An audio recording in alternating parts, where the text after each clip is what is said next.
사위가 된 시아버지. 옛날에 한양에 꽤 부자 양반 하나가 외아들을 두어 금지옥엽으로 키웠지요. 자손이 귀했던 양반은 아들이 15이 되자 좋은 색시를 구하여 아들과 짝을 지어 주었습니다. 그런데 얼마 뒤 양반의 아내가 갑자기 병이 나서 시름시름 앓더니 세상을 떠나고 말았지요. 양반은 무척 상심하였지만 아들과 며느리의 효도를 낙으로 삼아 하루하루를 보내고 있었습니다. 그런데 이번엔 아들이 갑자기 병에 걸리더니 약도 제대로 써보지 못한 채 세상을 떠나고 말았습니다. 그때까지 자손도 한 명 없었지요. 양반은 인생살이의 도무지 뜻을 잃고 말았습니다. 그는 벼슬을 다 버리고 지방으로 가 사람들과의 교류도 끊고 술을 벗삼아 나날을 보내기 시작하였지요. 며느리 신세는 더 딱했습니다. 신혼 재미를 충분히 누려보지도 못하고 과부가 되어 시아버지를 모시며 산다는 것은 젊은 여인으로서는 너무나 큰 고통이었습니다.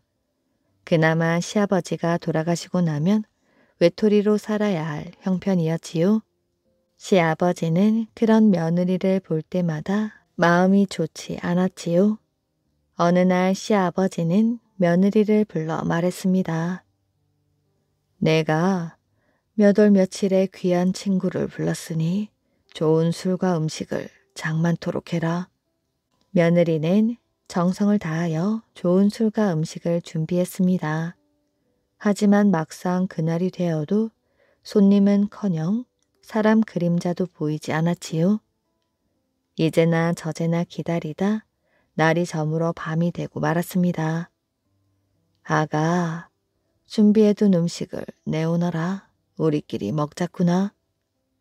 며느리가 주안상을 차려 들어가자 그는 며느리에게 술을 따르라고 하였습니다. 놀란 며느리는 거역하지 못하고 술을 따랐지요. 자, 너도 한 잔 마시거라. 아버님, 저는 술을 못합니다. 이건 내가 특별히 주는 술이니 마셔야 해.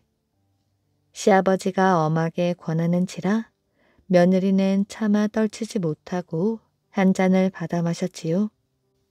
시아버지는 며느리로부터 잔을 받아 마시더니 다시 며느리에게 술 잔을 권하여 마시게 했습니다. 아가, 지금 너와 내가 마신 술의 뜻을 아느냐? 그건 이제 너와 나와 헤어지자는 이별줄한다. 아버님, 그게 무슨 말씀이십니까? 나는 이미 늙었지만 젊은 너를 이렇게 살게 할 수는 없구나. 집을 나가 새 살림을 시작해라. 그러자 며느리가 울음을 터뜨렸지요. 아버님, 그런 말씀 마셔요. 저는 여기서 평생 아버님을 모시면서 살겠습니다. 말씀을 거두어 주십시오. 하지만 시아버지는 단호했습니다. 이미 마음먹은 일이니 딴소리 말거라. 이 길로 집을 떠나 50리 밖으로 가 누구든 처음 만나는 사내와 함께 살도록 해라. 그것이 너희 갈 길이란다. 며느리가 울며 불며 사정하였지만 시아버지는 뜻을 꺾지 않았습니다. 말을 듣지 않으면 본인이 사라져 돌아오지 않겠다며 평소 하지 않던 호통까지 쳤지요. 며느리가 할 수 없이 길 떠날 차비를 하고서 울며 불며 하직 인사를 하자 양반은 며느리에게 작은 상자 하나를 건네주었습니다. 그거면 그럭저럭 살림을 차릴 수 있을 게야. 아버님, 며느리는 울음을 터뜨리며 시아버지께 큰 절을 올렸지요. 부디 내내 평안하시옵소서. 며느리는 대문을 나서며 떨어지지 않는 발걸음을 떼놓았습니다. 어디로 얼만큼 갔는지도 모르게 정신을 놓고서 하염없이 걸어가다 보니 날이 밝기 시작하였지요. 그때 맞은편에서 걸어오는 사람이 있었습니다. 웬 중년 남자 하나가 밭에 걸음을 주고 있었지요. 여인은 그 자리에 서서 물끄러미 그 사람을 바라보았습니다. 남자가 걸음을 다 주고 왔던 길로 돌아가기 시작하였지요. 여자는 말없이 그 뒤를 따라가 보았습니다. 그리고 남자의 뒤를 따라서 한 오두막집에 들어갔지요. 그 집에서는 관연한 처녀가 밥을 짓고 있었습니다. 저분이 부친이신가요? 예. 그런데 새벽부터 웬일이셔요?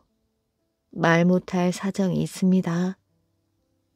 여자는 마치 자기 집에 들어온 양 살림들을 챙기면서 처녀와 함께 밥을 차리기 시작했습니다. 그리고 처녀가 권하자 서양치 않고 부녀와 한 상에서 밥을 먹었지요. 밥을 먹고 나자 상을 치우고 청소를 하고 물을 길어오고 빨래도 했습니다. 뜻밖의 일에 처녀는 눈을 동그랗게 뜨고 여자를 바라볼 뿐이었지요. 그날 저녁 사내가 들어와 여자를 발견하고서 한마디 하였습니다. 여긴 당신이 있을 곳이 아닙니다. 어서 돌아가시오. 그러자 여자가 기다렸다는 듯 말을 했습니다. 당신과 할 이야기가 있습니다. 내 말을 들어주십시오. 그러면서 여자는 사내에게 자신의 사연을 차근차근 이야기했습니다. 저는 시아버지 뜻을 어길 수 없습니다. 저를 당신의 아내로 받아주십시오. 그러자 사내가 곤란한 표정을 지으며 말하였지요. 나도 한때 글을 읽는 선비였지만 지금은 몰락하여 이렇게 곤궁하게 되었지요. 나이가 이미 40이 넘은 데다 당신과 같은 또래의 딸을 데리고 살고 있지요. 나는 당신을 거둘 수가 없습니다. 나이 40이면 아직 한창입니다.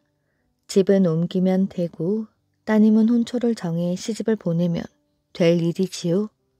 그렇게 되어도 저를 물리치실 것인가요?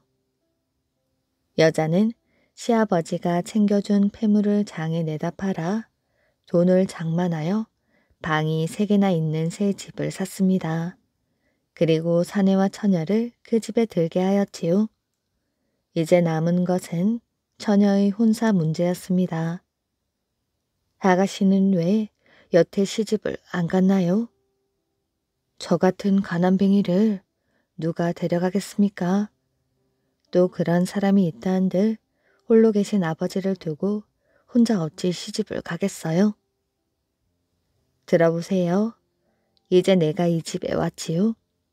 아가씨가 시집을 가면 내가 아버지와 짝을 이루어 살게 되지요.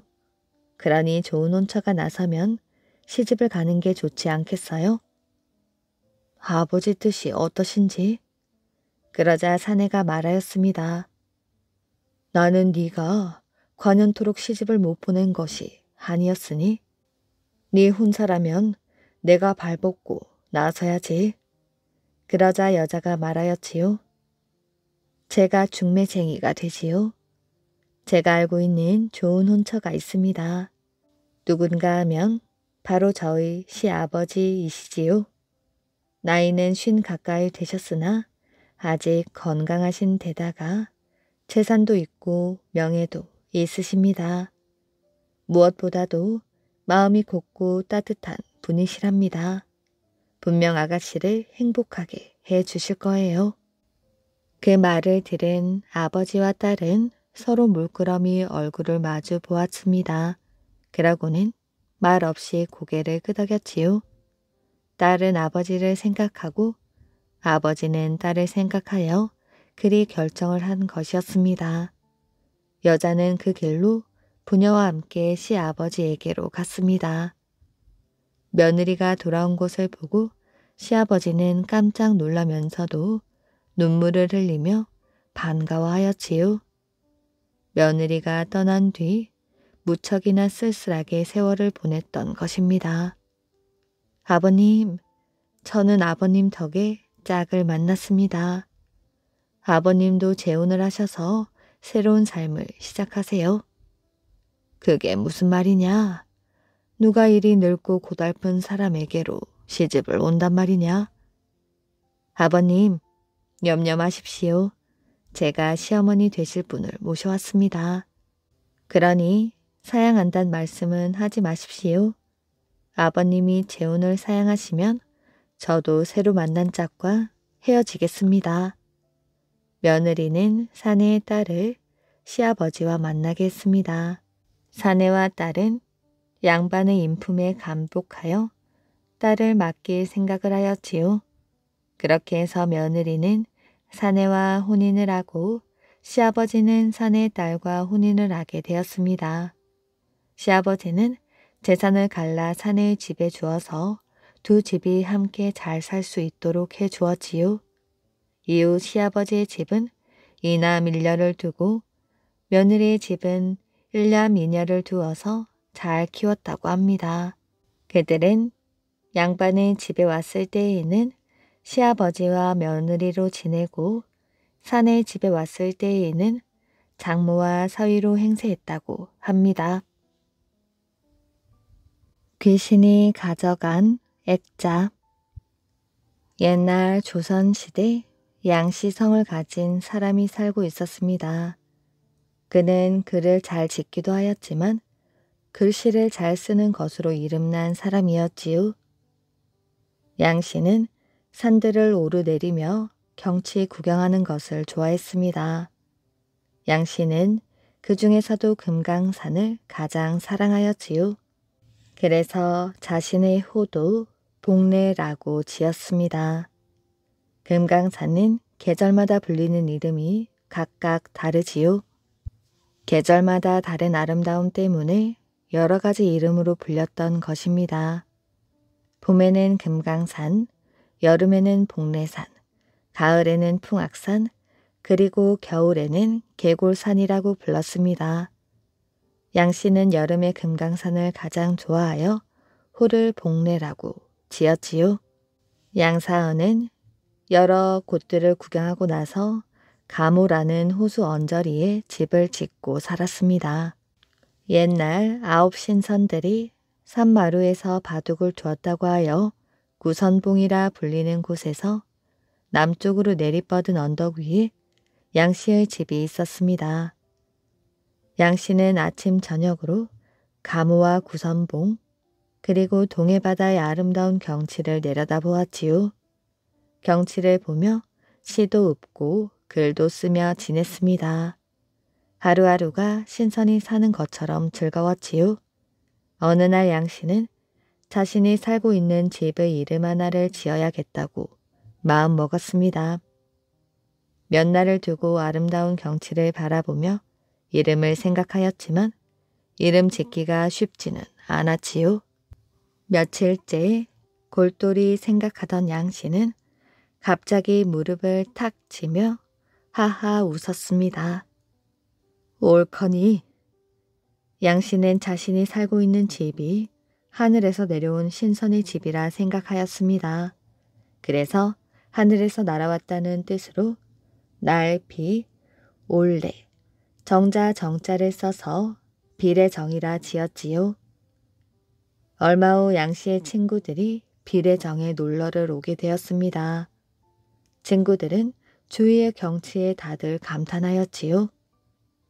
과연 자네는 자연을 보는 눈이 있단 말이야.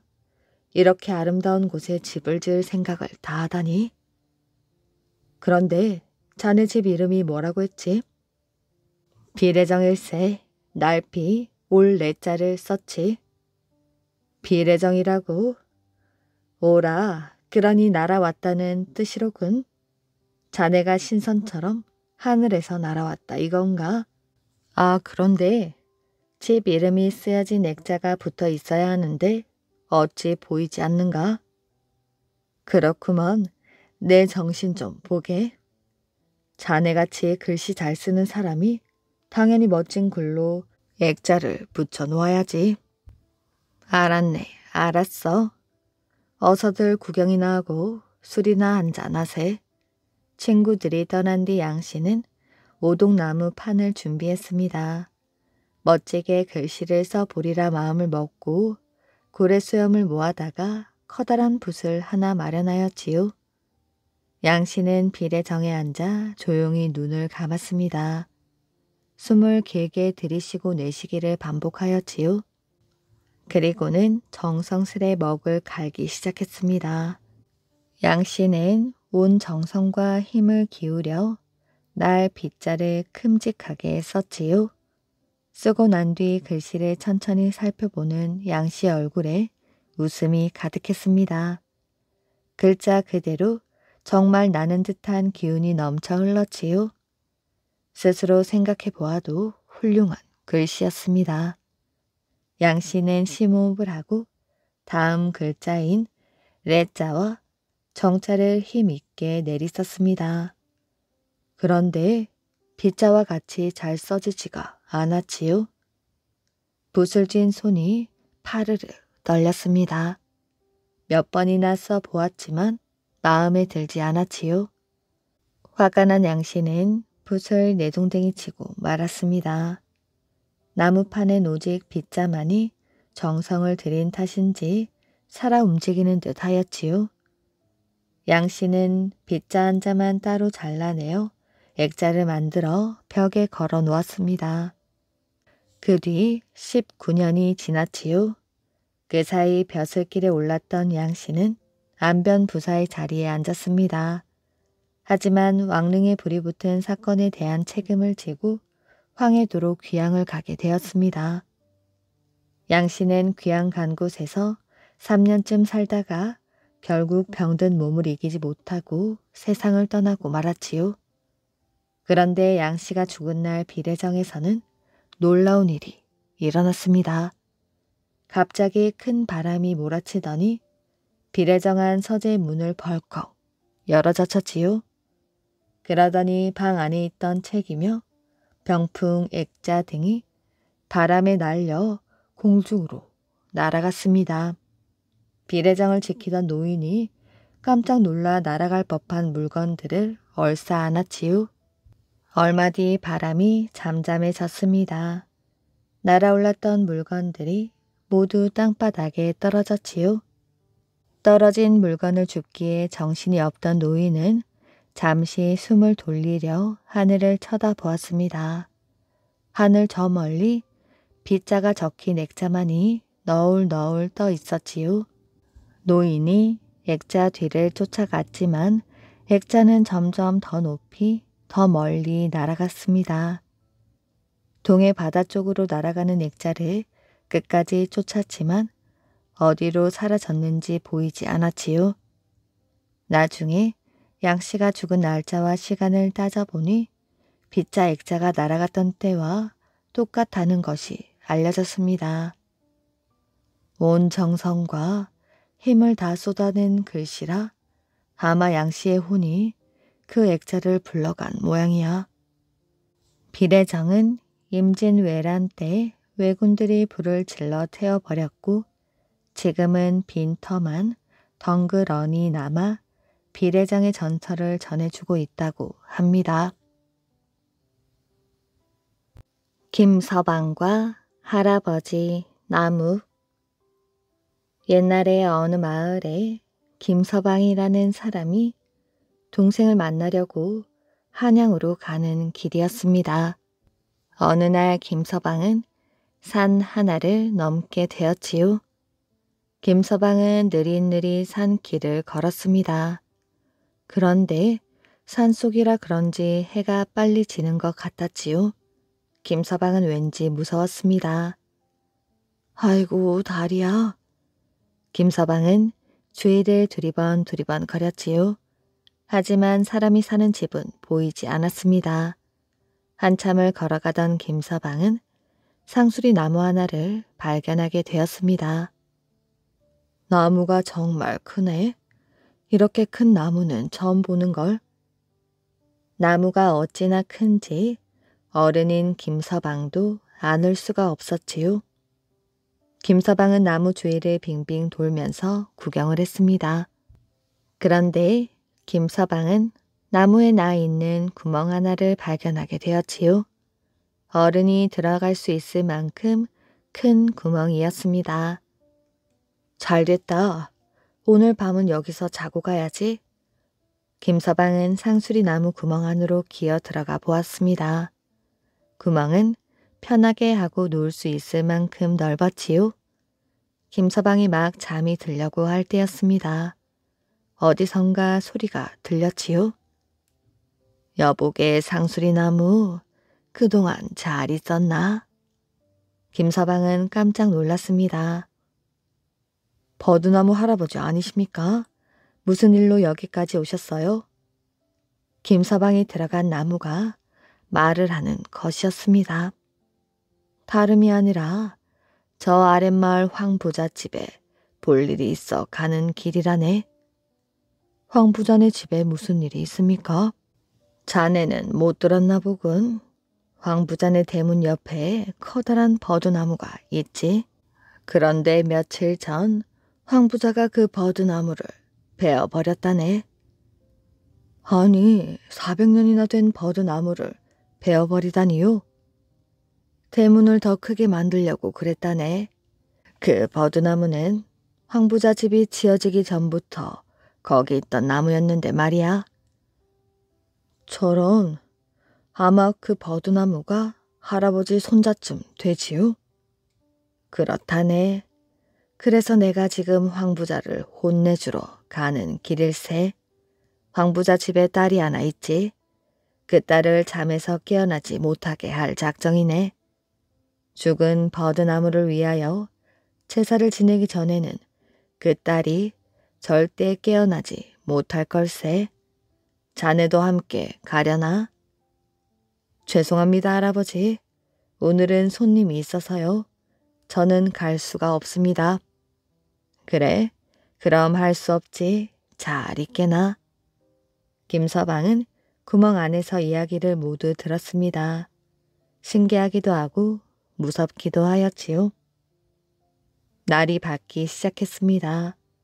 김서방은 아랫마을로 내려가 보았습니다. 황 부자네 집은 마을 가운데 있는 큰 기와집이었습니다. 김서방은 황 부자네 대문을 두들겼지요. 아니, 이른 아침부터 누구시오? 나는 김서방이란 사람입니다. 황 부자 어른을 만나러 왔습니다. 우리 나리는 아무나 만나는 분이 아니십니다. 하인은 김서방을 마구 밀어내었지요. 그럼 황 부자 어른께 딸이 괜찮냐고 좀 물어보십시오. 하인은 황 부자에게 김서방의 말을 전하였지요. 뭐라고? 별 이상한 놈이 다 있구나. 황 부자는 큰 소리를 쳤습니다. 그래도 왠지 걱정이 되어서 딸 방으로 가보았지요. 얘야, 그만 일어나거라. 아침 해가 떴단다. 딸은 두 눈을 꼭 감고 새근새근 자고 있었습니다. 황 부자는 딸을 흔들어 보았습니다. 하지만 딸은 가만히 누워있기만 하였지요. 황 부자가 아무리 흔들어도 딸은 눈을 뜨지 않았습니다. 황 부자는 급히 의원을 불렀습니다. 하지만 딸을 진찰한 의원은 따님이 죽은 것은 아닙니다. 잠을 자고 있는 것 같은데 저도 이런 병은 처음이군요. 라고 말하였지요. 의원은 고개만 갸우뚱거렸습니다. 제 딸을 좀 살려주십시오. 제 딸만 살려주시면 뭐든지 하겠습니다. 그제야 황 부자가 신발도 신지 않은 채 김서방에게 달려왔습니다. 김서방은 어젯밤 자기가 들은 이야기를 모두 해주었지요. 죽은 버드나무를 위하여 제사를 지내십시오. 내가 오늘 밤도 나무들 이야기를 들어보겠습니다. 황 부자는 그 이야기를 듣고 정성스레 제사를 지내었습니다. 김서방은 어젯밤 들어갔던 나무 구멍 속으로 들어갔습니다. 해가 지고 밤이 깊었지요. 버드나무 할아버지, 오늘은 또 어딜 가십니까? 오늘도 황부자네 집에 가네. 황부자가 오늘 제사를 지냈거든. 나무를 벤 건 괘씸하지만 용서해 주려고. 그것 참 잘 되었네요. 저는 오늘도 손님이 있어 같이 못 가겠습니다. 그럼 잘 있게나. 김서방은 그날 밤 편히 잘 수 있었습니다. 고맙습니다. 딸을 살려주시는 애를 어떻게 갚지요? 황부자는 김서방에게 고개를 숙이며 인사를 했습니다. 은혜라니요. 앞으로는 나무를 함부로 베지 마십시오. 예, 그럼요. 김서방은 황부자가 주는 돈을 받지 않았습니다. 황부자는 그 돈으로 다시 한번 제사를 지내기로 하였지요. 이번에는 윗들 버드나무한테 제사를 지냈습니다. 버드나무 앞에 상이 놓였지요. 황부자가 수를 따르고 절을 했습니다. 그리고 제문을 읽었습니다. 제문에는 황부자가 잘못을 뉘우친다고 쓰여 있었습니다. 버드나무에게 제사를 지냈으니 좋은 일이 많이 생길 것입니다. 김서방은 인사를 하고 동생 집을 향해 길을 떠났다고 합니다. 옥황상제와 백두산 천지. 옛날 조선시대 옥황상제가 너무나 화가 나서 얼굴이 불그락 푸르락 해졌습니다. 방금 한 신하에게서 조선의 임금에 대해 언짢은 이야기를 들었기 때문이지요. 조선의 임금이 올해는 나를 위해 제사를 지내지 않는다고 하는 말이 사실이냐? 예, 그렇습니다. 참으로 건방진 임금이로구나. 하늘을 다스리는 내가 그렇게 우습게 보인단 말이더냐? 저도 이유를 잘 모르겠습니다. 그래서 자세히 알아보려고 조선 땅으로 사람을 보냈는데 이제 곧 돌아올 것입니다. 내게 감히 도전을 하다니 어디 두고 보자. 바로 그때 조선에 갔던 신하가 돌아왔지요. 조선의 임금이 왜 내게 제사를 지내지 않았다고 하더냐? 조선에 가서 백성들에게 알아보니 조선의 임금은 백성들을 사랑하는 마음이 지극하다 하옵니다.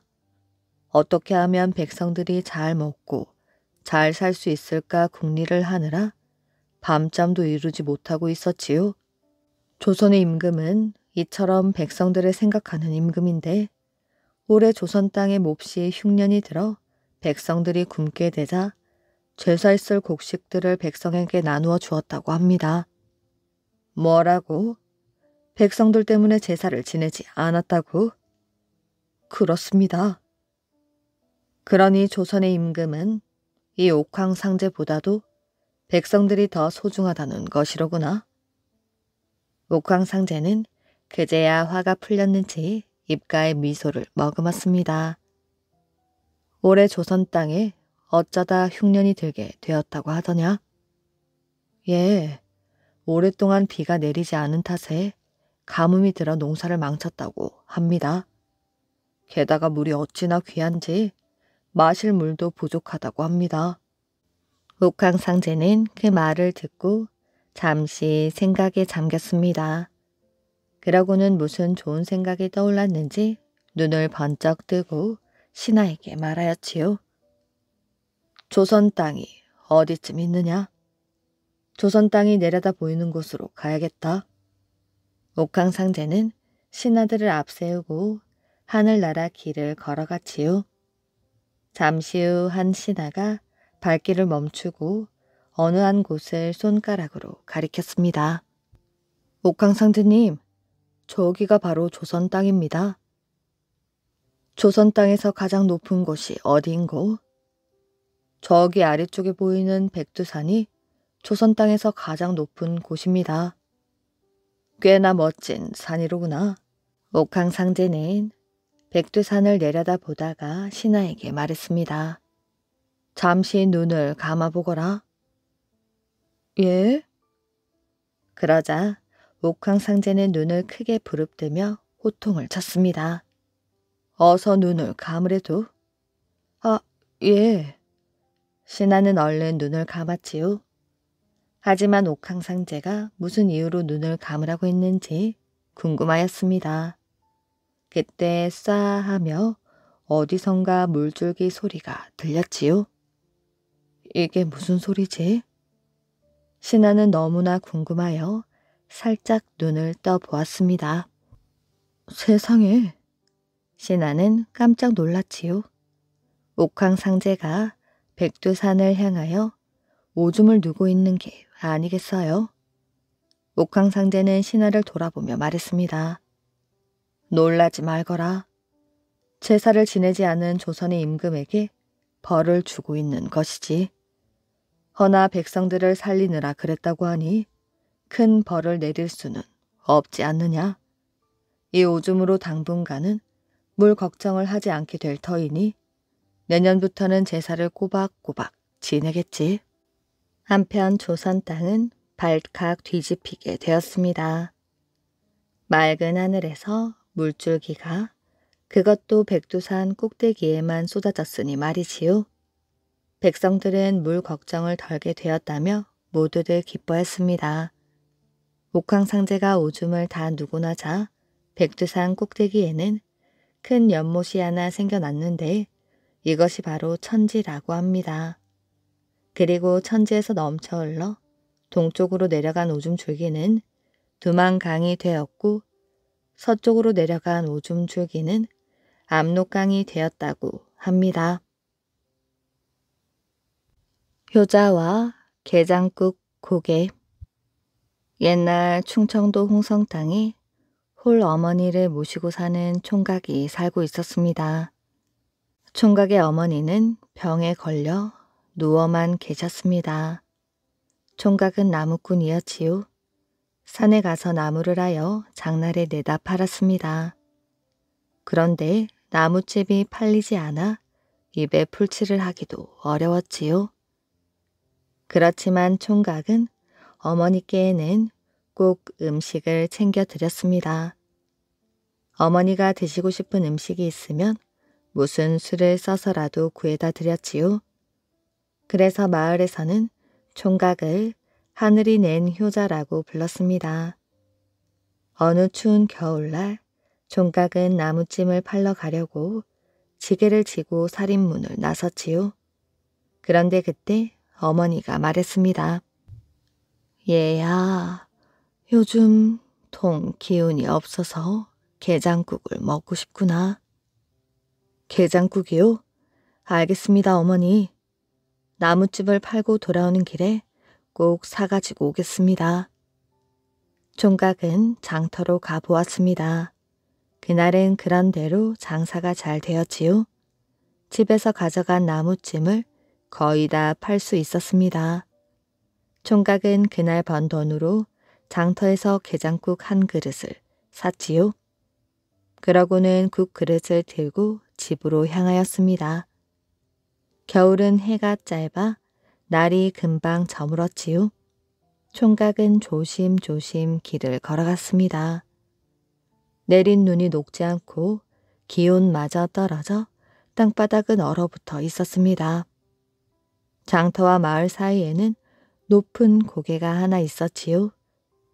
얼마쯤 올라갔을까 총각은 길이 미끄러워 넘어지고 말았습니다. 국 그릇도 땅에 떨어져 산산이 부서지고 말았지요. 게장국을 엎질러 어쩌지?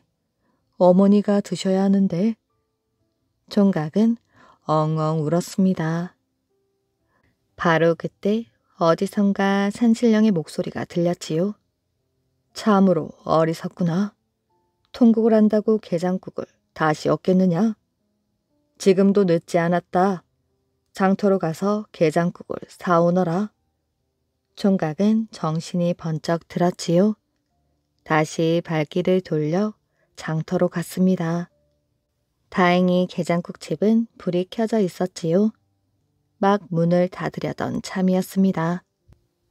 게장국을 들고 가다가 엎질렀습니다.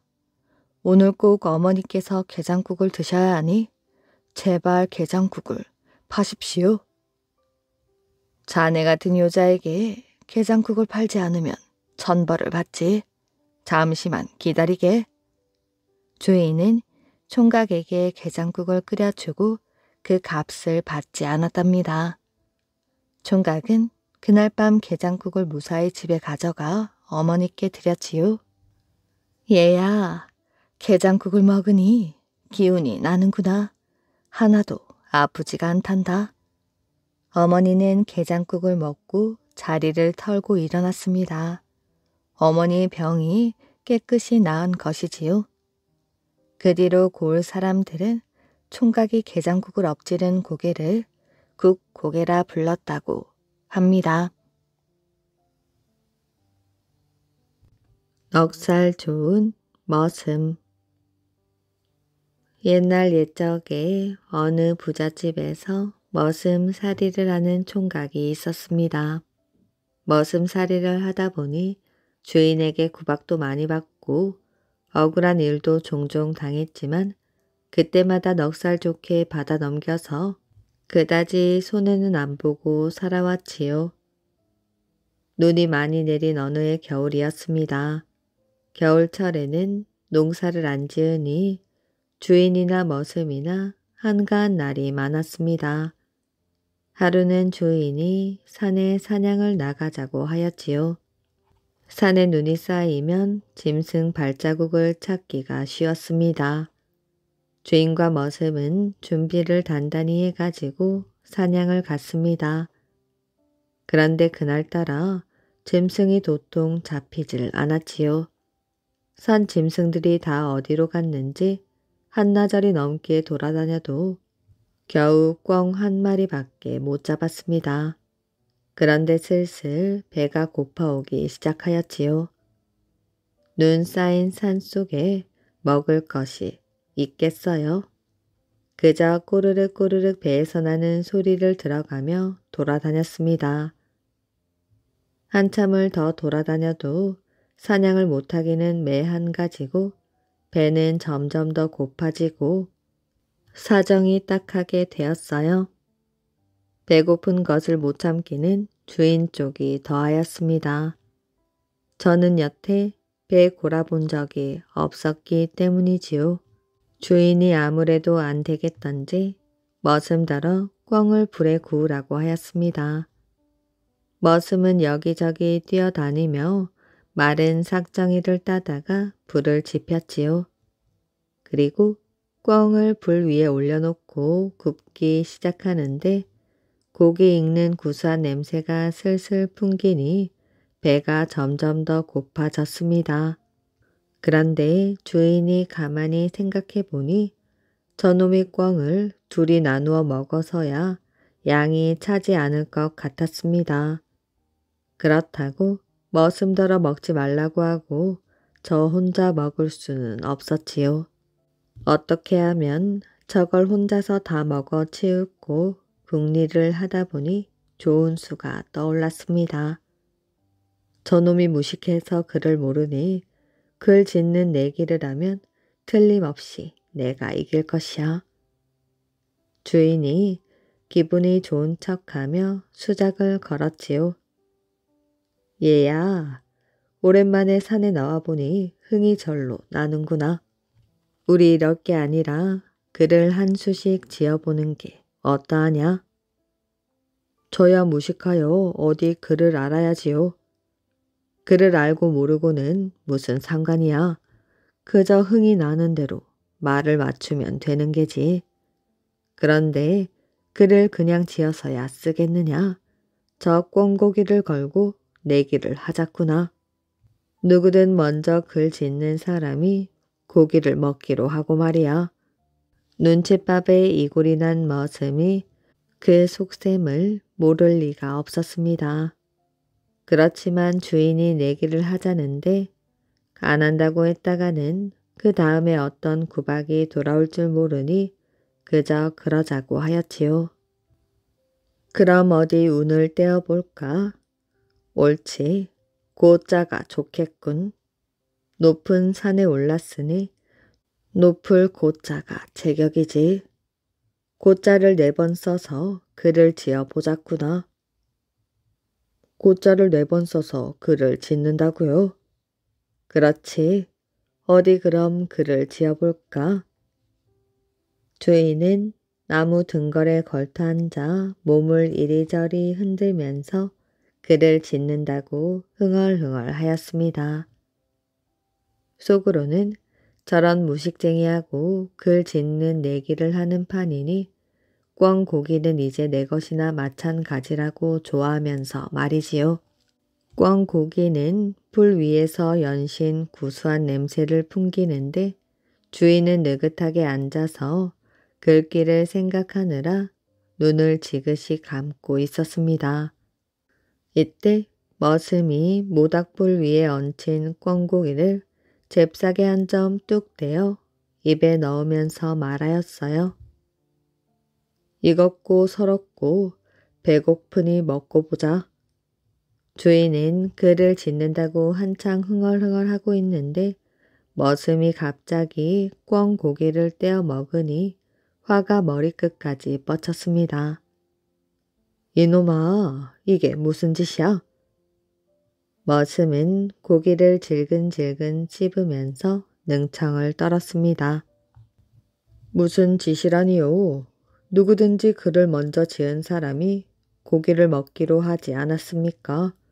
제가 글을 먼저 지었으니 먹는 것인데 왜 화를 내시는지 모르겠습니다. 뭐라? 네가 언제 글을 지었단 말이야?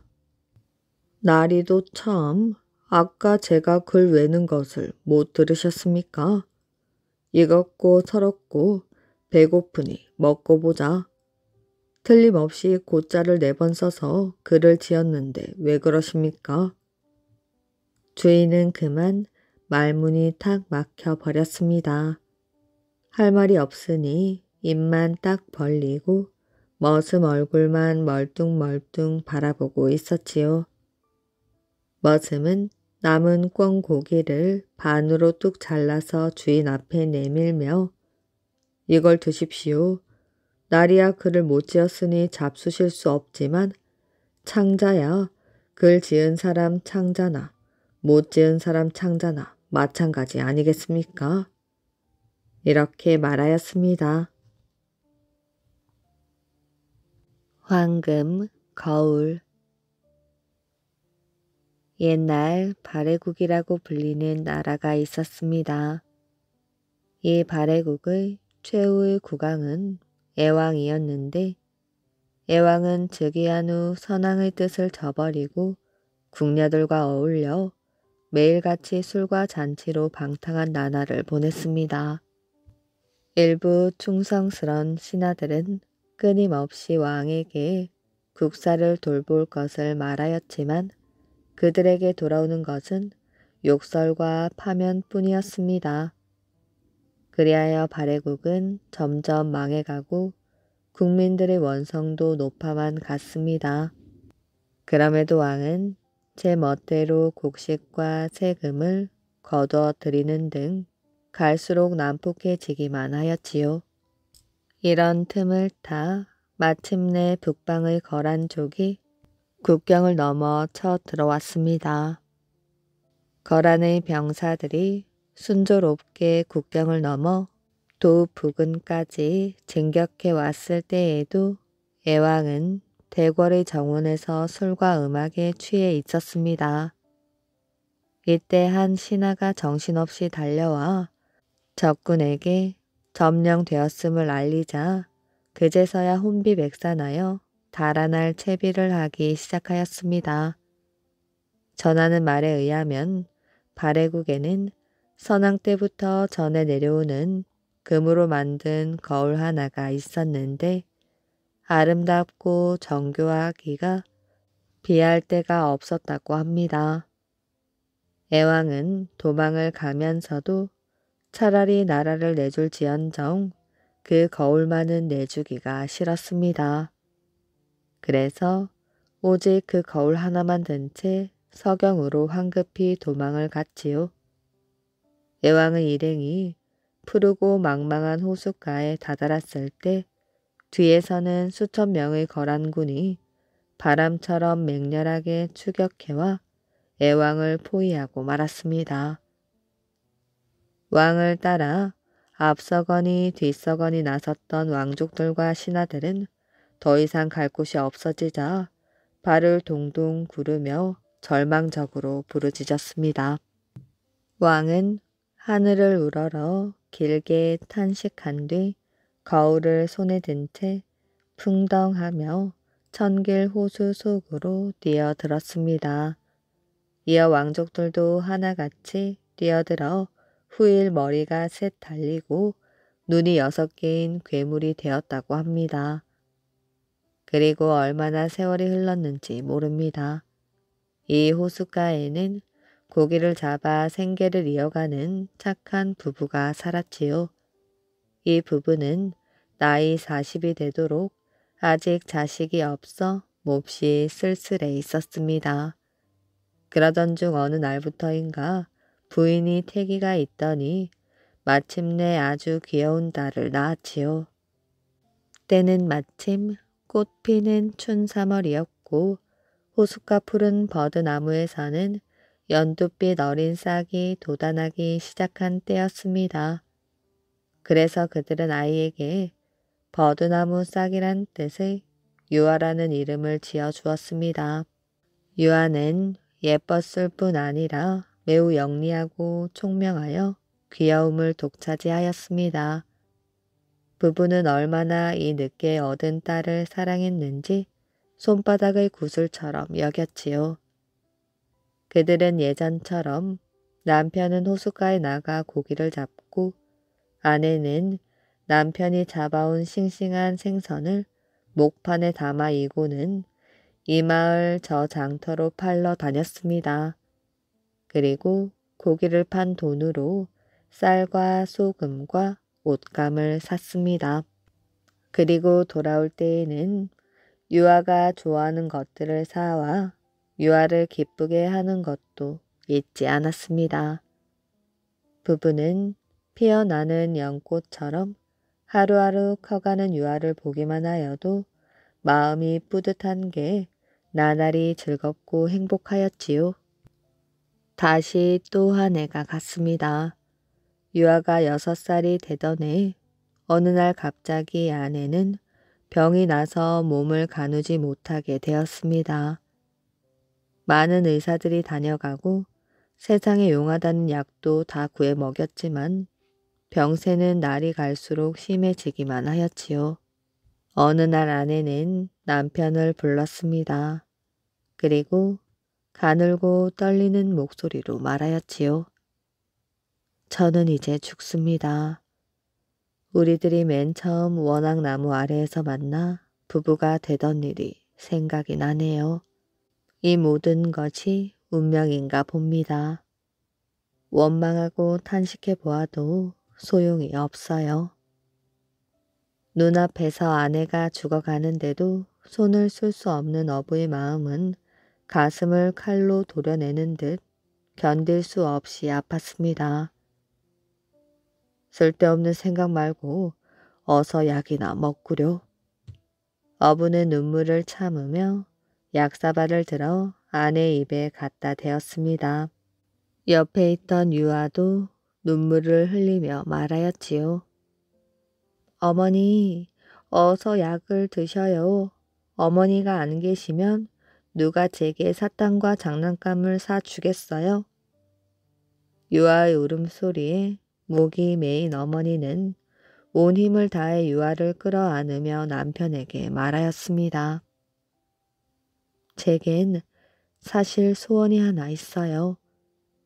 오늘 당신께 부탁드릴 테니 부디 거절하지 마셔요. 어서 말해보오. 내 반드시 들어주리다. 우리 마을 호수 밑바닥에는 신기한 거울이 묻혀있다 합니다. 그 거울을 얻은 사람이 언제라도 거울을 들여다보면 거울 속에 보고 싶은 사람이 나타난다고 해요.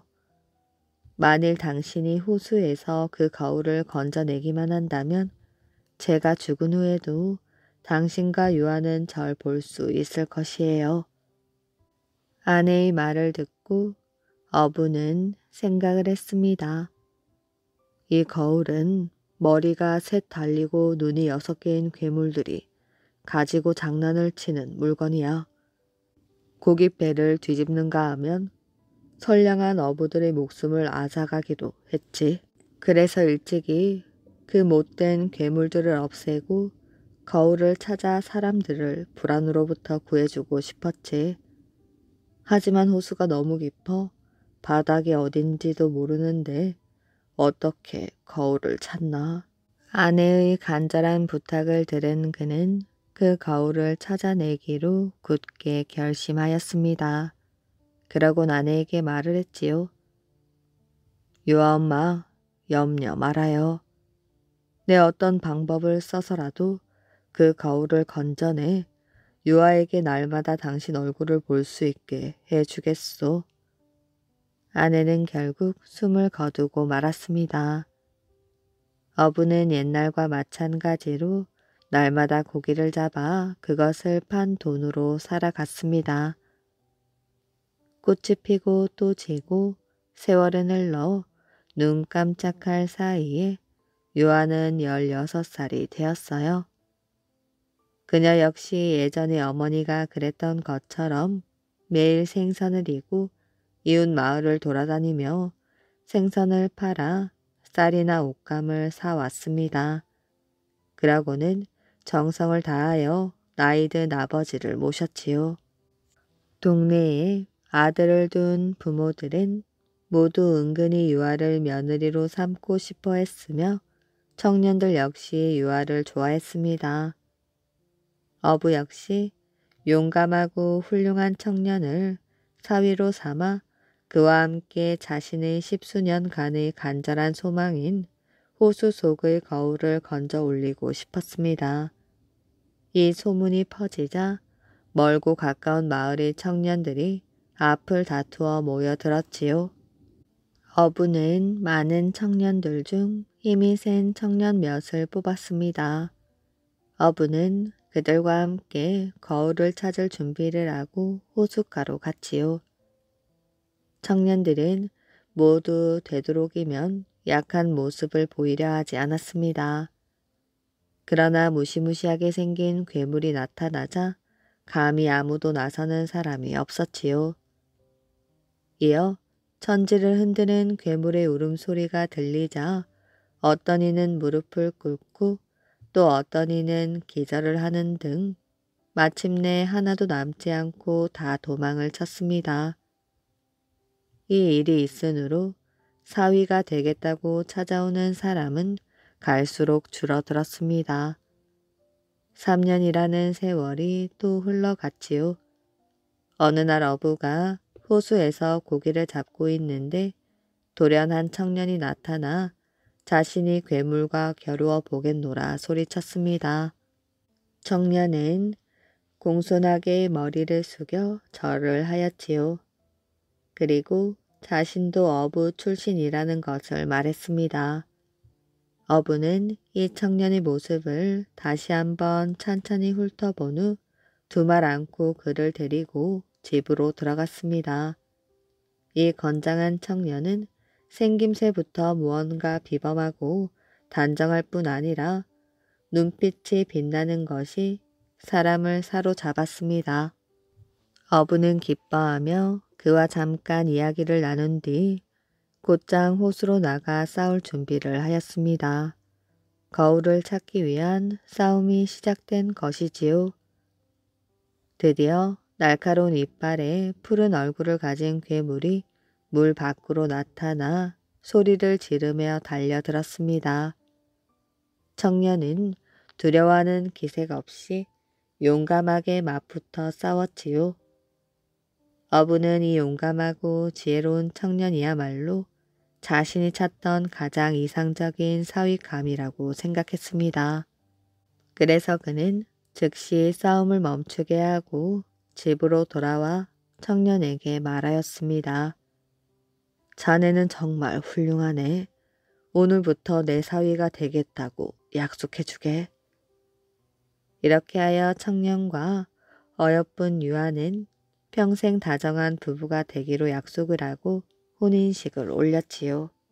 낮이면 늙은 어부와 사위가 호수 가운데로 가 끊임없이 괴물과 싸웠습니다. 그러나 9년이 지나도록 그 신기한 거울은 여전히 건져 올리지 못한 채였습니다. 유아의 아버지는 늙어갈수록 힘이 약해졌습니다. 어느 날 그는 딸과 사위를 불러 이렇게 말하였어요. 얘들아, 내 말을 잘 듣거라. 이 늙은이가 아직 피가 덥고 손발을 움직일 수 있을 때 목숨을 걸고 괴물과 한번 겨뤄보고 싶은데 너희들 생각은 어떠냐? 그리하여 세 식구는 죽기를 각오하고 괴물과 싸울 것을 맹세했습니다. 어부와 사위는 물결을 헤치고 호수 위를 노저 갔습니다. 유아도 호수가 보이는 바위에 올라 그들을 격려하였지요. 배가 호수 한가운데 이르자 갑자기 하늘이 변하더니 천둥이 치고 비가 내리며 바람이 불었습니다. 그때 무시무시한 괴물이 파도를 일으키며 난폭하게 덤벼들었습니다. 어부와 사위는 있는 힘을 다하여 괴물과 싸웠지요. 마치 사람과 칼이 한 몸인 듯 날쌔게 움직였습니다. 반나절의 격렬한 싸움 끝에 반수 이상의 괴물이 죽자 남은 괴물들은 그 거울을 가지고 도망을 치기 시작했습니다. 그러자 어부는 배의 밧줄을 풀어 자신의 허리에 묶은 뒤 칼을 들고 물속으로 뛰어들었습니다. 수천 길의 호수 바닥에서 요란한 소리가 나더니 산이 무너지고 땅이 갈라지며 세상이 암흑으로 바뀌었습니다. 사위는 젖먹던 힘까지 내어 앞으로 배를 저어 나갔지요. 사위의 힘센 손은 밧줄 끝을 단단히 잡고 있었습니다. 어부와 사위는 계속해서 싸웠지요. 괴물들이 흘린 피가 푸른 호수를 검게 물들였습니다. 하루 낮, 하루 밤 동안 계속된 이 긴장된 싸움은 마침내 어부의 승리로 끝이 났습니다. 드디어 어부는 오랫동안 못된 조화를 부려 사람들을 괴롭히던 괴물들을 모두 죽이고 귀한 황금 거울을 찾았습니다. 그러나 막 어부가 금빛 찬란한 거울을 갖고 배에 오르려 할 때 갑자기 온 몸에 힘이 빠지며 배전을 놓치고 말았습니다. 젊은 사위는 있는 힘을 다해 보았지만 장인을 끌어올리지 못하였지요. 온 몸의 뼈가 부서져 버리듯 자기 몸조차 가누기가 어려웠습니다. 이때 갑자기 큰 파도가 덮쳐 배가 뒤집어지고 말았지요. 이렇게 해서 어부와 사위는 자신들이 거울을 찾기 위해 싸우던 호수에 빠져 영영 떠오르지 않았습니다. 절벽에 서서 이 모습을 지켜보던 유아는 숨이 끊어질 듯한 슬픔으로 하늘을 향하여 소리를 쳤지요. 하늘이시여, 어찌 이리도 무심하십니까? 어머니, 당신의 영혼은 어디에 계시나요? 그러고는 입고 있던 붉은 치마를 뒤집어 쓰고 몸을 날려 아버지와 남편이 있는 호수 속으로 뛰어들고 말았습니다. 이 푸르고 맑은 호수에는 지금도 그 황금 거울이 반짝이며 떠다닌다 합니다. 그래서 이때부터 사람들은 거울이 떠다니는 호수라 하여 경박호라 부르기 시작했다고 합니다. 이야기 재미있게 잘 들으셨나요? 오늘의 이야기는 여기까지입니다. 오늘도 이야기를 들어주셔서 정말 감사합니다. 오늘도 편안한 밤 되시길 바랍니다.